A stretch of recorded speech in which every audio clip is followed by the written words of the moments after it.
What is up, guys? Abir here. Today I want to talk to you about the archetypes of the four outer planets. So, what are archetypes? Archetypes are kind of like fundamental energy signatures which are in the cosmos. These are patterns that we see all the time showing up again and again. That's basically what an archetype is. It's like an initial idea that shows up in a lot of different ways over time. So, there's four archetypes related to the four outer planets. So that is Saturn, Uranus, Neptune, and Pluto. And I understand like not everybody is studies astrology. That's fine. Like you don't have to study astrology to appreciate archetypes, because the fact is these archetypes are all around us. They're everywhere. They're just part of society, part of ourselves, part of history and culture. And that's what's kind of crazy is that it seems like it's about astrology, but really it's about everything. It's about life. It's not, it has almost nothing, in some ways, it's not even really about astrology. So, first archetype, Saturn. Saturn is all about structure and boundaries. It's all about discipline, tradition.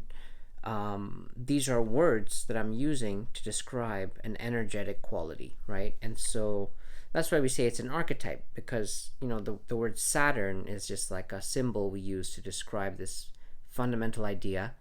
And there's all these different ways in which that fundamental idea shows up, right? So, for example, there's this thing called multidimensionality of Saturn as well. So let's take let's say if you were in prison, right? You're inside a prison and you have these steel bars, so you are stuck there, right? It's a place you can't leave. There's no way out of there. It's unyielding. It's not just the prison bars, it's also the whole psychology of the institution, right? It's like the guards in the prison are also very strict. There's a lot of routine, there's a lot of structure, there's a lot of timing, right? These all are archetypes. These are not archetypes, but these are all different valences of the same archetype, right? And so that's where there's a kind of holographic quality to the world, where you will find, when we say the word holographic, what it means is at the smallest level, it's the same as at the biggest level, right? So not only is one person in one prison cell feeling a bit Saturnian when they're stuck in there, there's also the prison bars, which are unyielding. And also there's a sense of repetition of those prison bars, which is another valence of Saturn. And also there's a lot of sense of timing, of duty, of discipline. These are all different things related to Saturn. So that's Saturn. I think I'm just going to do a quick sketch of these today, and over later on get deeper into them. But the next one is Uranus. So in some ways, Uranus is like the opposite of Saturn in some ways. So Uranus is more about having freedom, complete freedom, no barriers there, but it's just like a sense of liberation, right? Imagine like when you got out for the first day of summer vacation in high school. How did you feel, right? You just felt like, wow, I can do anything I want, I can go anywhere, no one's going to tell me what to do. There's a sense of excitement, there's a sense of freedom, there's a sense of innovation. There's like, you don't know what you're going to do next. So that's all in some ways the opposite of Saturn, where Saturn is about repetition, about tradition, about the past. Uranus is about freedom, about new things, about innovation. It connects all the way to this idea of technology as well. Like when a new technology comes out, in some ways it's breaking a barrier that existed before. You have a new sense of freedom, a new sense of possibility, new technology. So that's Uranus. And again, there's like so much to unpack here over time around like the aesthetic of Uranus, what it looks like, how it feels. But right now I'm just doing a quick sketch. So the next one is Neptune. So while Saturn and Uranus are, to me, they feel very related to the material world, you could say, to technology, to physics, to matter and energy. The next two feel to me more related to spirit. So I feel like there's two fundamental signatures of the cosmos is matter and spirit, right? And so Saturn and Uranus to me are related more to matter and technology and things like that, while this next one, Neptune and Pluto, are more about the spirit, the interiority. And I think that is something that's just fundamental in the cosmos itself. There's this physical existence, there's a spiritual quality as well. And I think that's part of how we move beyond the current paradigm, which is scientific reductionism, which only really sees what you can measure, right? Like science only applies to what you can measure. If you can't measure it, it's not real, it's not science, it's just emotional. But the fact is, emotions are so real. Like they're obviously there. When you're feeling an emotion, you're feeling something, right? So we can't say, oh, it doesn't exist just because I couldn't measure it in my laboratory. And even then, maybe you couldn't measure it yet. Like, who knows the kind of technology that will emerge over time. And that's the kind of technology, frankly speaking, that someday, I may that my company may try and develop. But I can't even conceive of how that's possible. But the work we do is related to these kind of archetypes and emotions, and I see it. There's a scientific precision there, but it just can't be measured by any person who's not a human, because the human is the most sophisticated apparatus we have available to measuring emotional qualities. Like I don't know, even if you put a billion microprocessors into an AI, will it be able to have this physiological experience of sadness? I don't know. Maybe I have to speak to some amazing AI PhD or expert to really explore this idea. But so Neptune, right? Next archetype is Neptune. Neptune is related to the spirituality. It's related to a sense of peace, a sense of calm, a sense of ease.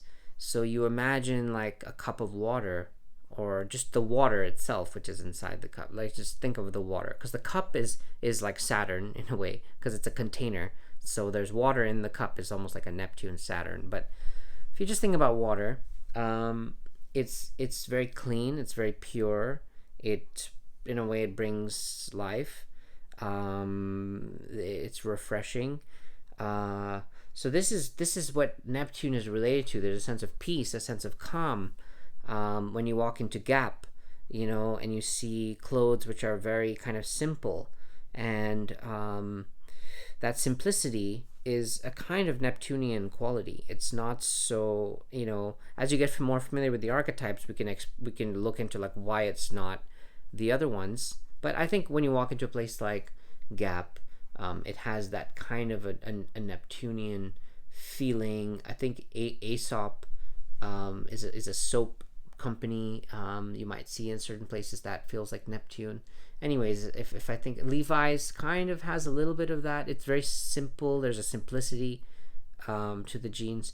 So Neptune is about spirit. It's about simplicity. It's about being calm, about being peaceful. And its counterpart is called Pluto. And Pluto is in many ways the opposite of Neptune. So while Neptune is peaceful and pure, Pluto is very energized and dramatic and destructive and profane in some ways. It's a feeling of evil, right? Where it's a feeling of evil. I'm not saying that it's evil itself, but that feeling when you're watching like a horror movie and there's something evil about to happen, like Chucky or whatever is like peeking in through the door crack, and you get this feeling of like, oh my gosh, like something evil is about to happen, something terrible is about to happen. Really what you're saying is like, I'm about to encounter the archetype of Pluto. I think I'm going to do this thing where I look at every major evil character in movies and just explain how they basically are always like some version or another of Pluto and Saturn. Actually, Saturn and Pluto together is like the essence of every horror movie you've ever seen, frankly speaking. So there you have it. It's a quick sketch, just a quick orientation. Saturn is about discipline, about duty. about structure, uh, and Uranus is about innovation, breaking free, technology, something new. Neptune is about purity, about peace, about spirit, about like the feeling of water, which is always changing, not always changing. It's a feeling of just the softness of water. There you go. And Pluto is more about this raw, destructive underworld. It's like maggots eating the rainforest that regenerates. Pluto also is a regenerative quality. So, quick sketch today on Sunday. But definitely, this is something that I think about all the time. Like, this is the heart of my work, is really thinking of these archetypes, seeing how they show up in the world. A lot of really cool stuff once you start to open up to an archetypal perspective, and this sense that we live in an archetypal cosmos, actually, meaning that what on the surface seems to us like totally different and seems like all these particular details, under the surface there's actually these fundamental patterns which just mysteriously show up again and again. And so by understanding these patterns or seeing them a little more closely, in some ways can be seen as a kind of a spiritual path. It's like trying to understand the mind of God a little better, the body of God. I don't know, something like that. Anyways, let me know what you think and take care. Bye.